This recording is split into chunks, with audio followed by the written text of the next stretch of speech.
Hey guys, it's Abby here, the trainer in your back pocket from liveforwardall.com and trainerinyourbackpocket.com, and I'm here at the Homestead Education Center in Starkville, Mississippi with Lindsay Wilson. And Lindsay, as I've probably mentioned many times, is one of my favorite yoga instructors. She's a wealth of knowledge, and today she's going to take us through several different yoga poses or stretches that any runner should do. And so we're going to focus on poses that are beneficial to any of you out there who are runners or want to become runners. These are very specific to running. So let's go for it. Take it away. So we'll be focusing a lot in the hips and the lower body, the legs and the hips.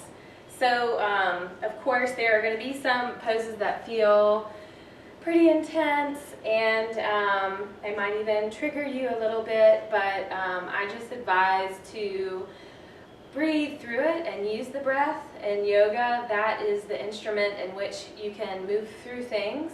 Now, I don't mean that if you feel a sharp pain, then absolutely back out of the pose. That's not good for your body. But if it's just pain, you feel tendons and ligaments, you feel stretching, then that's okay. Just maybe back out of the pose a little bit and then let your body soften into the pose with the breath. So using the inhale and exhale through the nostrils to help you move into the pose. Okay, so we're going to start with simple downward facing dog and cobra pose, Bhujangasana. Then we'll go into a quad stretch and a boat pose. So we're going to have to make our way down to downward facing dog. So inhale the arms up above the head. And exhale, bow at the hips. And inhale halfway up, just lengthen the spine. You can always bend the knees if the fingertips don't touch the floor. Exhale down. And you can either walk or hop the legs back to a downward facing dog. So whichever way. So we've showed you both options. Okay, and then come on forward to a plank pose, and you can lower the knees down or lower down all together. Either is fine, keeping the shoulders bright. So Bhujangasana, tops of the feet are on the floor. And even if you have a block handy, I mean, if not, it's all right. But if you do, it's always good to practice with the block, really good for clearing the low back. So squeezing the block in between the thighs, pressing the tops of the feet on the floor, and then inhaling up to a cobra. Ooh, that makes your legs work. Yeah. Yeah. So but if you don't have a block, what would you use? I would just, well, you can use even like a noodle, or you can use like a really firm shoe or pillow. Okay, lower down. So just to give you that option, and you can always just do this a few times. So lowering the head down and resting, and then coming up, squeezing the block. So if you have nothing, no block, no pillow, no shoe, just squeeze your legs together? Yeah, so energetically squeezing the tops of the thighs, so the legs aren't touching, but you're just squeezing the inner thighs towards one another and using that to bring your upper body forward. So by doing that, you're keeping the butt muscles, the glutes basically, from slamming in on your tailbone.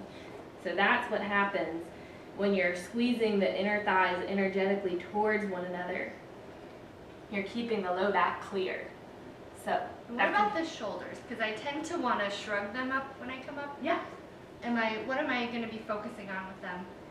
So if you happen to shrug, that's actually fine, as long as when, after you're done shrugging, you take the shoulder blades onto the back and open up the chest. And actually that can be a really good thing to do when you're inhaling, taking the shoulders up towards the ears and the shoulder blades down the back. And then pressing the chin in gently towards the neck. And lowering down. Awesome. Okay, you'll feel that work. It works on the muscles all along the spine, and it's really, really great to create a good muscular structure around the spine to support the spine. So that's a great exercise, especially if you've been in a car accident, or if you've had a bad fall, or even a slip disc. that can be very supportive.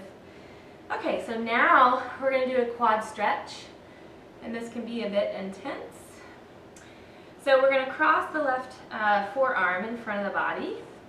We're going to tent the right fingertips over to the right, and we're even going to hollow out and round the belly a little bit. This is so that we're not just completely collapsing in the low back when we bend our back leg and reach for it.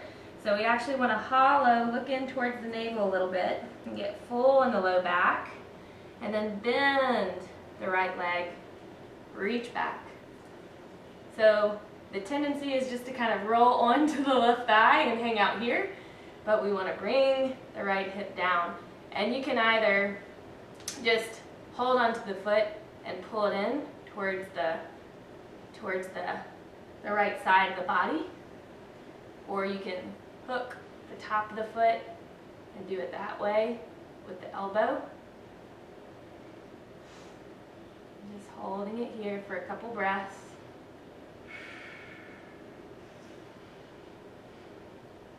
And releasing.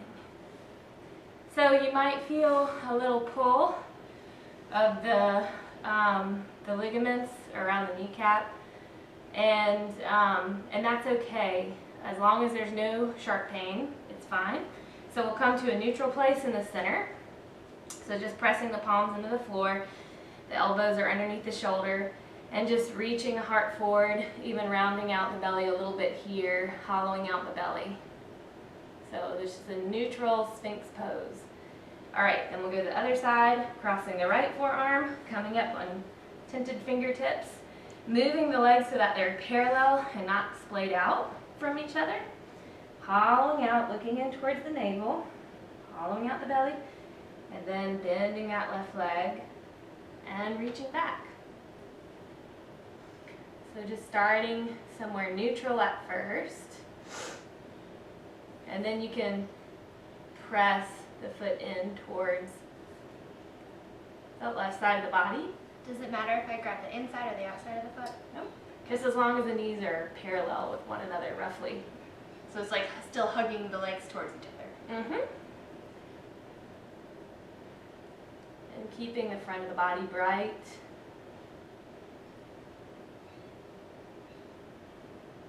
You can do this standing also. This is really nice to do and release. Okay, so we've pretty much prepared ourselves for boat pose. If you're on a mat that's pretty thin and you've got pretty bony pelvic bones, you can always put a towel underneath. So this is a back bend, except it's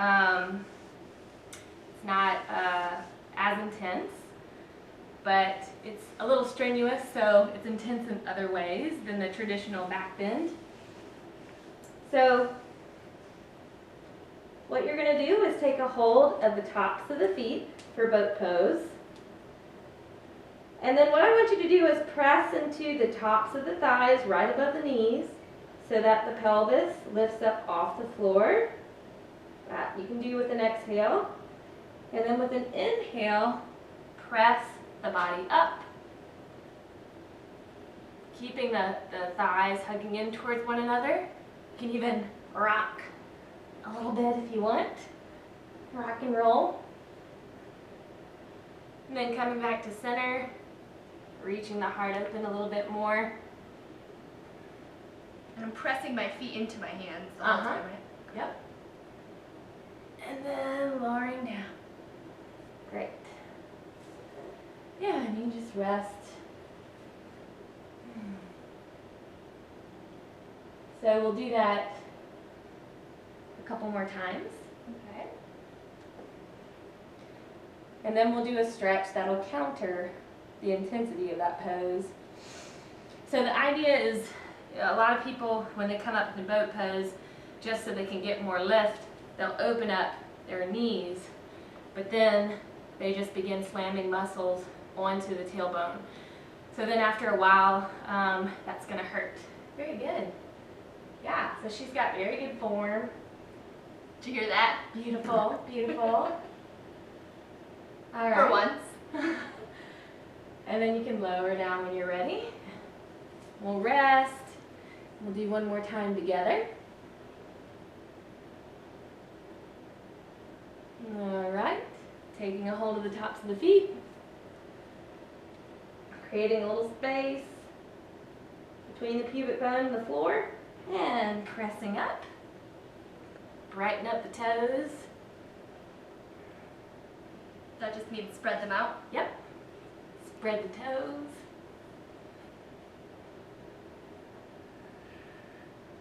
See if you can lift the knees up a little bit more, lift the heart up a little bit more.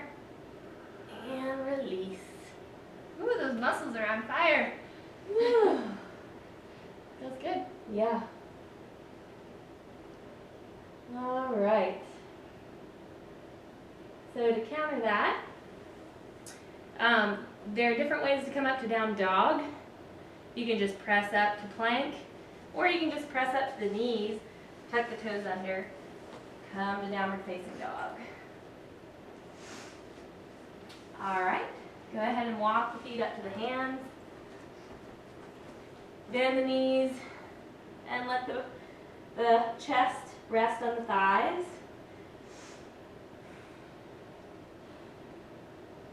Shake the head out. Then we'll roll out one vertebra at a time. Just come up nice and slow. Head comes up last. And we'll do Parsvottanasana. So anytime you do a big back bend, it's really nice to counter that and to create spaciousness around the tailbone and the lower back. So go ahead and take the same as Warrior One, about a 3-foot stance. Your back foot will be turned in about 45 degrees, and that's so your hips can be parallel with the front foot and the front of your mat. So here you can rest your hands on your shin. I just ask that you don't lock the leg or hyperextend, so you might want to keep a micro bend, or you can take your hands to the floor. So either way, inhaling the heart up, hands on hips, and bowing forward. And then choose your own adventure. You could start a little bit higher up, just so that you can keep the alignment in the hips. Sometimes you might need to move them as the right hip will try to shift forward. So just take that hip back and roll that right thigh out. And then if you want, you can take the fingertips down to the floor. Anytime you get any curve in the spine and you're rounding, just back out of the pose and extend the spine straight. So just holding it here for just a couple more breaths, pressing into the foot, and then dragging that femur bone into the right socket. All right, and go ahead and take the hands to the hips. Inhale all the way up, and step forward. Feel that? Yep. Yeah. All right, so we'll take the right leg back. Same thing, 45-degree angle. And it's okay, your foot doesn't have to be right behind the front foot. I would line it up with the hips a little bit better, and then squaring the hips with the front of the mat. So inhaling the heart up, and bowing forward, starting a little bit higher, getting the hips where you'd like them, so sending the left hip back, rolling the right thigh in towards the groin. The left thigh is going to swivel out, so the left thigh is going to rotate out, and the right thigh is going to rotate in. So holding that pose and just breathing in and out through the nose, and then you can travel the fingertips down if you want, or keep them around the ankle, wherever you feel that the spine gets maximum length and your body just opens into that.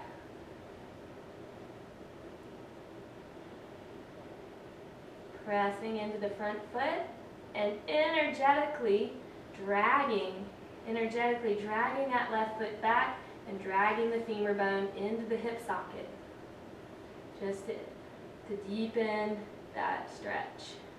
This is a pretty intense hamstring stretch, right? Mm-hmm. Because if you round your back, you kind of lose the stretch. Right, and if you keep the spine extending, not only are you protecting the low back and getting extension in the spine, but yet you're opening up the back of the leg. All right, go ahead, hands to the hips, come on up, and step forward. All right. So now we're going to go into pigeon pose per the request of Abby. This is one of my favorite poses because it's challenging for me. So if you don't have a block, a pillow will work, but it's nice to have something like that on standby just to support the body so you don't have any muscle spasms while you're doing this. And there are variations for this. So the idea is I would start in a downward facing dog so that you can bring the shin forward. So walk back to a downward facing dog, and then you're going to bring the right shin forward. So this one is, there's so much about alignment in order for this to be a positive experience. So if the shin, if that is too much, you can take the heel all the way in towards the groin. The thing is, you want your front knee at 2 o'clock. The right knee will be at 2 o'clock, the left knee will be about 11 o'clock. And it's not right in front of the body, it's not in line with the hip. It's to the side, so it's to the outside of the right hip. And you'll want to, as best as possible, there's some people whose feet sickle because the hip is quite tight. So you'll want to get on the blade of the right foot as best as possible. So you're going to press into the blade of that foot, and even the right heel is going to lift up a little bit. So this is where your block or your pillow comes in handy. If you're really high off the ground, and this is quite intense, you have to find some ease and relaxation in this pose to get the opening over time. So just put a block or a pillow underneath that hip. You'll want to look behind you. Keep the toes tucked under for the first maybe couple years that you're doing this. Keep the toes tucked under, and you'll want to look back and see that your foot's in line with the hip. So as you can see, there's a lot going on here. Is that straightforward? I feel it right here, and this is my tight hip, and Yeah. years. So to relax into the pose, after you've got your alignment together, you're going to walk your hands forward and just come onto the elbows. Now, And if you can't do that? and if you can't do that, you're just going to stay here. So you might want to go here. You might want to cross the arms and do it this way. But find something where you can breathe into the pose and hold it for a good 10 cycles. So inhale, exhale is 1 cycle. So breathing, we probably have about 5 more breaths left.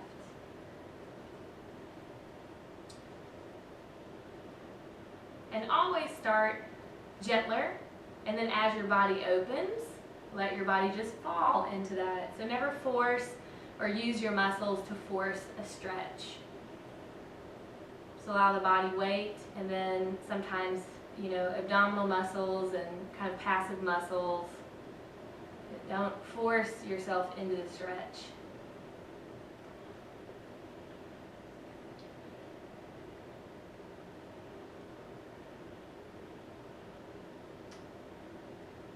All right, and we'll back out of the pose. So if you ever want to, you can also take the hands to the hip, raise the arms up just to feel what that feels like, just so you know that that's available to you. All right, so we're gonna move the block out of the way.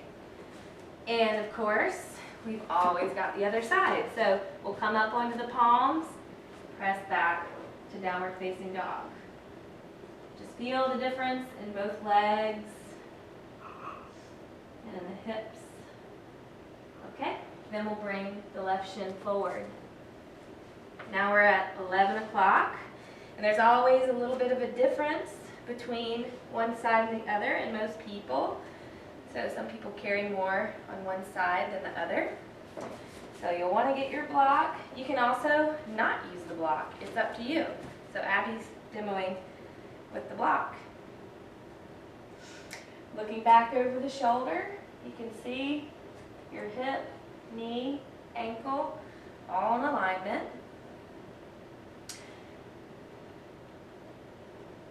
And then just holding it up here, getting onto the outer blade of the left foot, pressing into the outer blade so that the left heel lifts up just a little bit. That way, when you're flexing the foot and you're pressing the heel up, you're actually sending muscular energy up the shin and protecting the knee. And so that's really important, especially in this pose.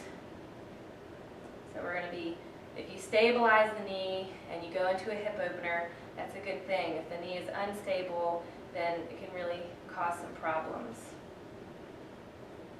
Okay, so you can stay up or you can journey, so it feels different on this side. Much different. Yeah, my left hip, I can do this one. And you can always decide. I had an injury on the right side for a while, so I wouldn't go that deep on the other side, just so that my sides kept up with each other. So you decide, just listen to your body, go with the intuition of your body, and go with what feels right. If you are recovering from an injury, you can decide whether to just stay back on that other side so you can mirror and match the side that's healing. So we'll just hold this for a few more breaths. Keeping that foot active, nice. Cycling the breath in and out through the nose.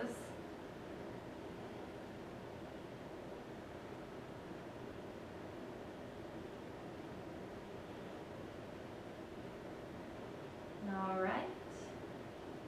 And we'll step back, coming up onto the palms and turning the toes under. And coming back. Downward facing dog. Okay, walk or hop forward. You want to hop, bend the knees, look forward. And inhale all the way up. And exhale, arms to the side. All right, so now we'll do a squat, and the squat's really good. This is almost, to me, if you were going to do one yoga asana pose, this would be one of the main ones. The squat is really good for balancing out the pelvis, and it's really good for clearing anything in the hips and the low back. So we're going to actually roll up our yoga mat pretty tight. I always like to start here. Some of you might not need the yoga mat. Some of you may. But it's always good to start with it rolled up so we can use it as a prop. And these are actually quite big rolls. But we're going to make it work. All right. So everybody's stance is a little bit different. We're going to prop our heels up on the mat. And even the toes can turn out just a little bit. Depending on your hips, your heels might be wider, they might be closer together. So it all depends. Find something that works for you. We're going to lower down into our squat. So, snap, crackle, pop. So as you come down, you may discover that you need something higher, so the heels should be firmly pressed onto your prop. And then you should be fully balanced with that. We're going to take our arms to the inside of the knees, and we're going to create resistance. So pressing the arms into the knees into the arms, pressing the hands into one another. This is malasana. So this is just the squat. With that resistance, by pressing the arms into the knees into the arms, begin opening up the groin area, pretty much. And then if we don't need the mat? Yeah. So if you don't need the mat, you're just going to move it out of the way and come into your squat. So if your heels go up at all, or if you find that you can't maintain the squat, use the prop. There's nothing wrong with that. use the prop and get support so that you can allow your body to sink down into this position. All right.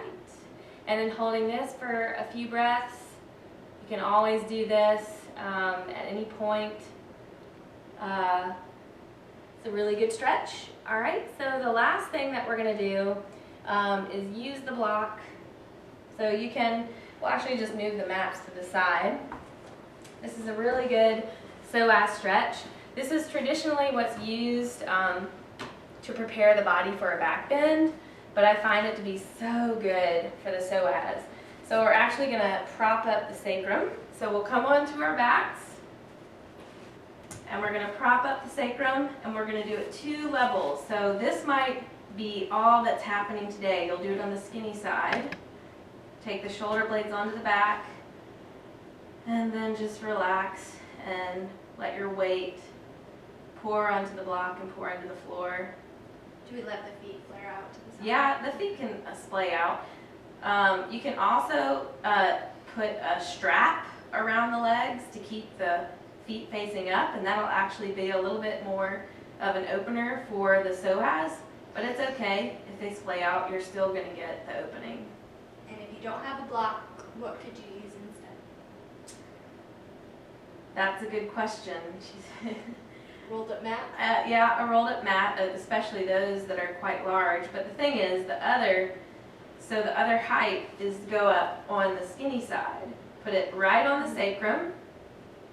And so it's kind of hard to find something this height and to relax into that as well. Now for me, this is very, like, even just on this side, I mean, I'm so unused to this position Yeah. of rounding the spine. So like this is a lot of pressure. So if I'm feeling that, should I go one step lower? Or just breathe into it? I think just breathe into it, yeah. I mean, there is going to be a certain level of intensity as long as there's no sharp pain and there's nothing, as long as there's no sharp pain, it's fine. You could always find something that's lower and start there and build up to that one when you're doing your stretches. So, yeah, but probably what you're experiencing is your edge. Yeah. So then I definitely wouldn't go higher than that. Living on the edge. Yeah. All right. And then you'll just prop the feet down and remove the block. Woo. And just so you know that you can do this, just to complete the opening of the front body, because a lot of us are kind of tucked in this way. This is really good to clear the upper chest. So the skinny side up. And you can also place a pillow under the head. So skinny side up, shoulder blades are clipping the top of the block. So you should feel the shoulder blades clipping the top of the block and then relaxing back. So you can also put a pillow under that head. Just relaxing. A yoga mat can be used here as well. Also, folded blankets maybe.